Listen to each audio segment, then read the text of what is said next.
Josephine didn't return to work for the following 4 days, which upset Frederick a lot more than usual.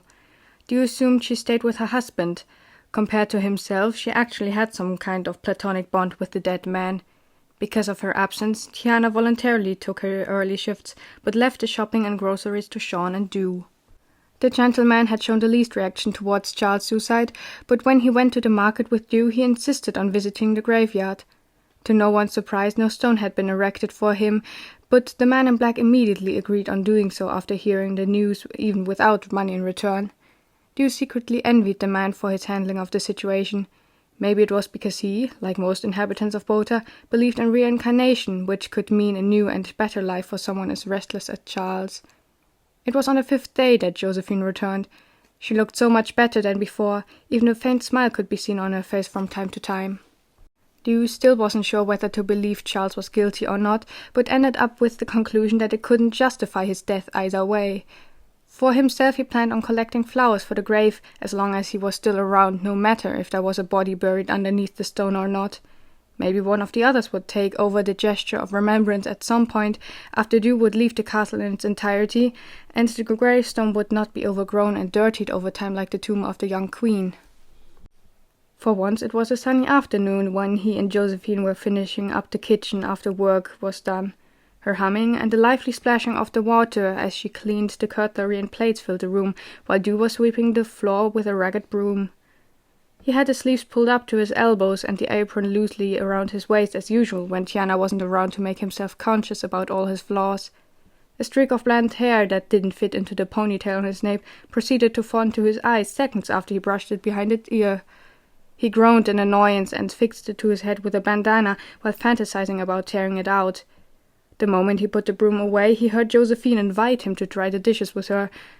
On the inside he wanted to harshly decline and leave, but he didn't know how to without leaving a bad impression on the woman that practically adopted him for the first year in the castle.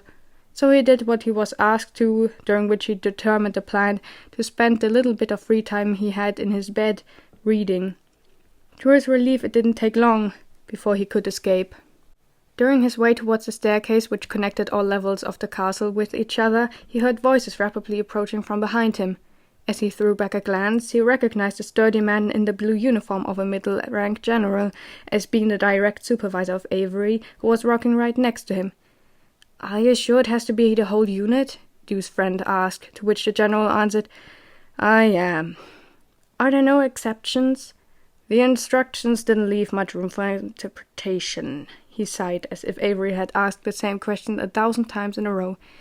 "If you'll excuse me, I have 13 other people to inform," the general then explained, and quickly took a turn to the left, while leaving Avery standing alone in the corridor. Said man looked like he had been frozen to a popsicle while staring after his supervisor. Dew walked up to him and shook him by the sleeve to wake him up from his condition. His pink eyes darted down towards him without moving his head. "Another unstable city to be controlled?" Dew asked when he figured he had the hybrid's attention. "Not really," he replied after a second. "It's more of an outside guarding mission." "You'll be gone again?" They began walking upstairs while Avery explained the situation. It turned out there was supposed to be another large occasion in just 10 more days. The reason was the tense situation when it came to the relationship between the king and mostly independent noble families. Over the past year, more and more of them turned against or lost contact with the king, mostly because of his lack of hybrid features and weak ruling abilities. Sometimes the situation escalated to a point where the nobles denied any kind of services and would take along their citizens in a rage. Often it would take place in regions on the border of Bota, where the crown wasn't as present and near the king's city, and troops were sent to take down any rebellion occurring. So far Dew knew because Avery regularly had to take part in those conflicts.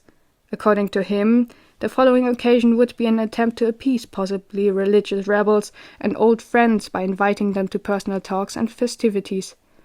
Just above 10 noble houses were invited separately over the span of a month.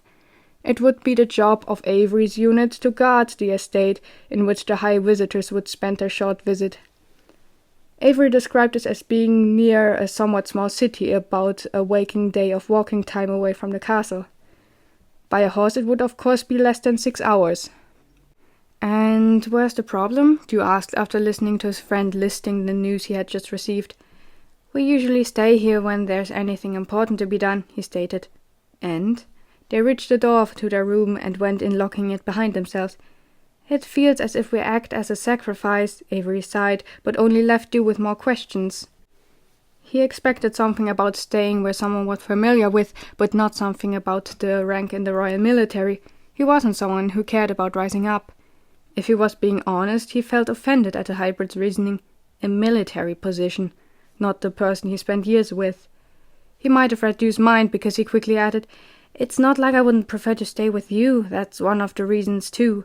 I'm just saying that I'm used to guarding His Majesty's side, but since 2 years it feels as if He stopped himself. We, as a unit, have lost our importance. Not like that matters, though." Du lifted one eyebrow and was about to talk when the blonde streak of hair fell into his face again, and all what came out of his mouth were unintelligible noises of complaint.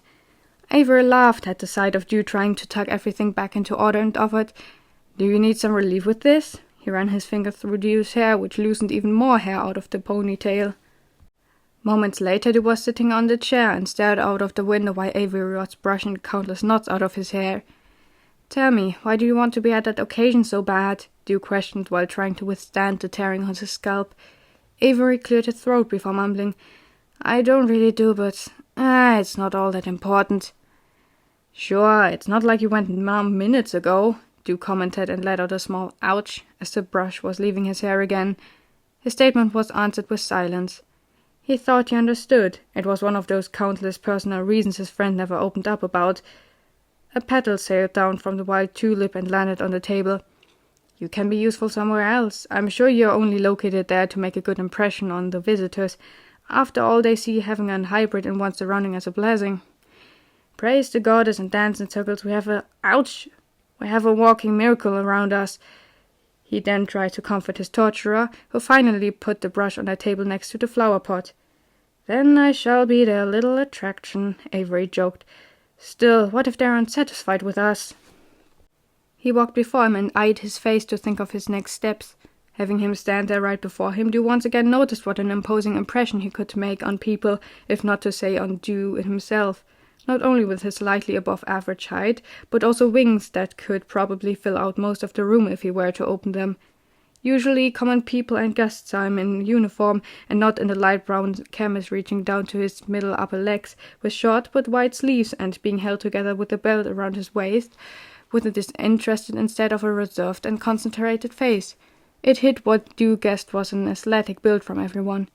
Du wanted to bang his head against the wall. There was no way the king would simply replace him with any random guard for no reason. "Of course you'll be satisfying to the guests." After he was done thinking, Avery separated Du's hair near the middle and drew a short object from his belt. It was a knife similar to those that were in the kitchen, but this one was obviously of higher quality and sheathed in a leather envelope. Resting one knee on the chair immediately next to Du's legs, Avery began carefully chopping off the blonde hair, which led to Du pinching one eye shut. "Why would it be that bad if you weren't the most useful unit to the king once in your career? It's not like that was in your deal," he then thought out loud, as Avery moved onto the side of his head. There was no answer again. His fingers moved through his hair before coming to a sudden standstill to remove another few centimeters. "Is it because you still think you failed your mother because your brother got lost and now you want to impress?" Du pondered provocatively, knowing full well how sensitive the other could react to the bold statement. There was still no answer. "It wasn't your fault. You almost died from that fever, and your brother could have just sought help nearby instead of finding your mother in rehab." "Please don't repeat my words from several years ago. It's stupid," the hybrid then replied in an unexpectedly bitter tone, sending a warm wave of air into Du's nape. Du gently tapped his friend's leg, immediately regretting the almost intimate gesture. "Even Tiana says isolating yourself and leaving the responsibility of being a parent to your child on your eldest is messed up, and you were 10, he threw back in a similar tone through his teeth. He felt a twitching in Avery's hands on his nape, followed by a short hissing sound. Then he walked into his view again while holding his right hand in the air and searching through the chest with the other. Du noticed a clean cut on his friend's hand shortly before he began wrapping a bandage around the wound. His eyes widened. This wasn't supposed to happen to a person whose full body was covered in scales. I swear this knife will kill me one day, Avery exclaimed while wiping the rest of the red substance from the blade. Do me a favor, he then continued while going back to his old position, and don't talk about my family for as long as I still haven't found my brother. You know nothing. When he finished his work, he placed his hand on the dude's chin, thereby turning his head to look at the end result. Avery had a satisfied smile on his lips, which the other almost felt criminal for looking at. His practiced subject unconsciously leaned on his hand while avoiding his gaze. It was nice and warm. He could easily doze off and never wake up again. This gesture was met with a slight shake. You can fall asleep now, Dew heard Avery say. You still have a book to read. A thick fairy tale book was pressed into his hands while heat shot into his face. Can you not?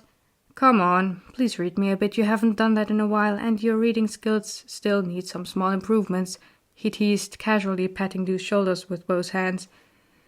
You're just saying that to doze off while I talk again. That's the case, isn't it? Dew speculated and got to his feet. You've looked right through me, Avery replied without enthusiasm.